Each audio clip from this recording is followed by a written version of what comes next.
han de governar per altres, iniciar la política local. Som que tothom per igual. Els que volen tracte de favor es molestaran. Però és que el que volen tracte de favor, i de vegades els aconsegueixen, són la minoria que està d'esquenes a la ciutat. La majoria de la ciutat vol que es tracti tothom per igual, tant per fer un negoci, com per generar una activitat cultural o d'un altre tipus. I això és el que nosaltres podem assegurar. Podem assegurar amb la feina que hem fet, podem assegurar amb el tarannà de les nostres persones i podem assegurar amb la nostra política d'aliances. Res contra natura.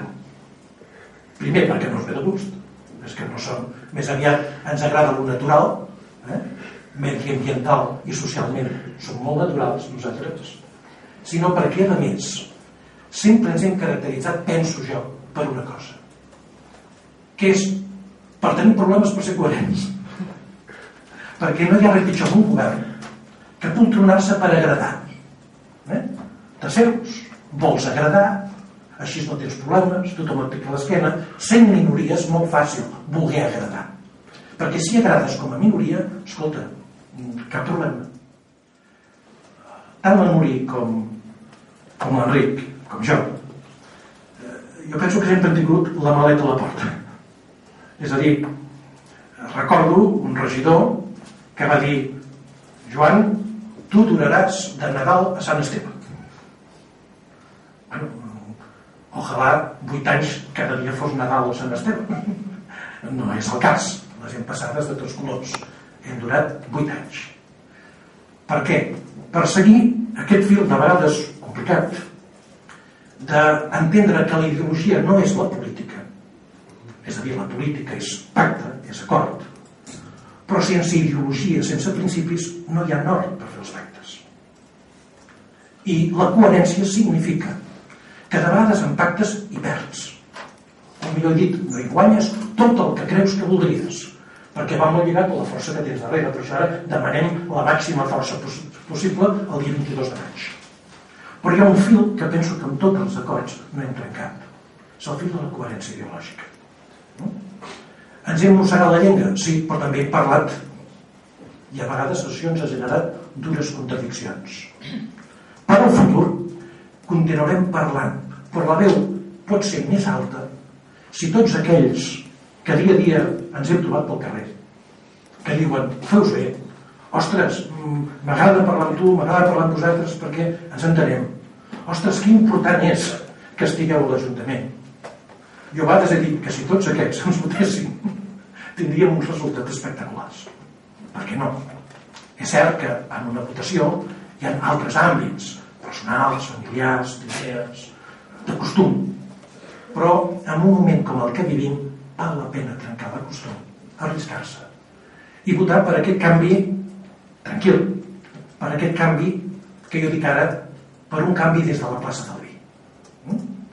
Quan algunes persones s'han d'anar al Pont de Pedra, quan altres venen d'altres indrets, el canvi pot ser des de la plaça del Vi, des de l'Ajuntament, amb l'experiència que hem acumulat en aquests anys, amb el saber estar per saber fer.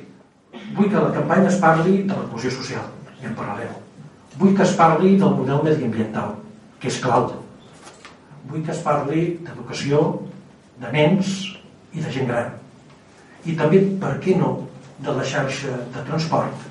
El tren d'alta velocitat genera possibilitats, però també la seva gestió ens ha generat molts problemes. Hem d'aprendre dels errors i haurem de ser capaços que la transició de l'alta velocitat al convencional i d'aquí al model de rodalies no es faci a batzegades, ni l'excusa de la crisi ens deixi les coses a mitges. Per això cal, de Girona estant, amb conviccions profundes, generar aliances que no depenen d'altri, que no depenen d'un govern o de l'altri, i sobretot que no depenen del futur personal d'un o altre per agradar més o agradar menys. Els propers dies us proposaré la llista que presentarem. És una llista amb canvis, però amb un punt en comú. Totes són persones amb fonament, que es guanyen la vida, a llocs diversos i que posaran en aquesta generositat treballar pel comú. També això és una garantia. Les biografies són una garantia en la trajectòria de cada un. Amb modèstia, però amb alegria i amb ànim, de la plaça Biestany faré la campanya per assegurar que els ciutadans de Girona i dels seus barris, de les Girones, puguin tenir en aquesta persona i la seva candidatura un referent per als propers 4 anys de la seva.